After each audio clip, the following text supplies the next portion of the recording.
Subversive Memories, created by Southwood Studios, is a 3D isometric-esque survival horror game set during a fictitious Brazilian dictatorship.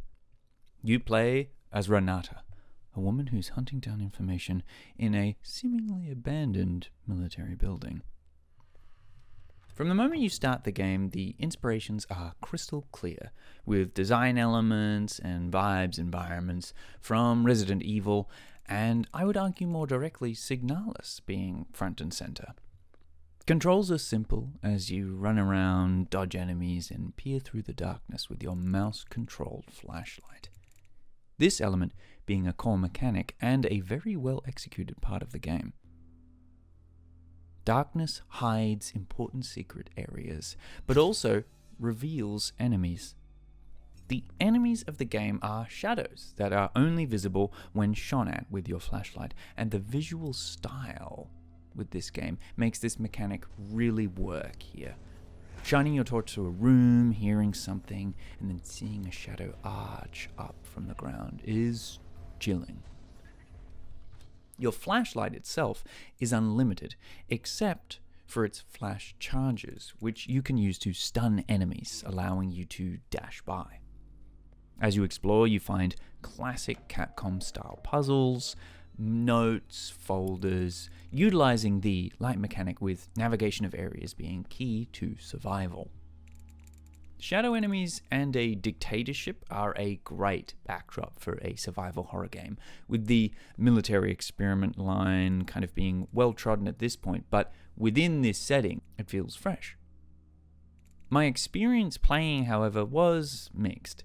The puzzle style, mechanics, and atmosphere was spot on, but the controls in lieu of the enemy behavior I found a little annoying.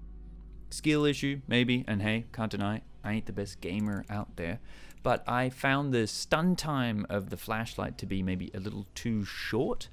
It felt better sometimes to just try and, sort of juke around them and run by instead of using a flash, unless it was directly in front of you in close quarters.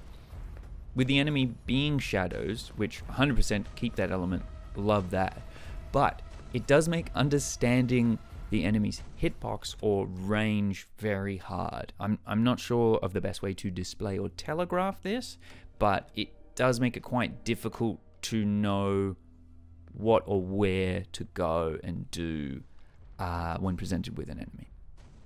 Also, this may of course be added, it's just a demo at this stage of course, but a map would be great. Maps are just very helpful, especially in games like this, not just in a homage sense, but in case of just collecting items, solving puzzles, moving back and forth in big buildings with a lot of exploration. Overall, I think this game will be a really cool addition to the survival horror genre, but I'd need to see more enemies or movement options, maybe some additional mechanics like a dodge or something like that, before I think about playing it again or looking at it. That's just me personally. The demo is available on Steam now, so go check it out and see what you think. I've been Haunted Picnics. This has been a taste test, and I'll see you all next time.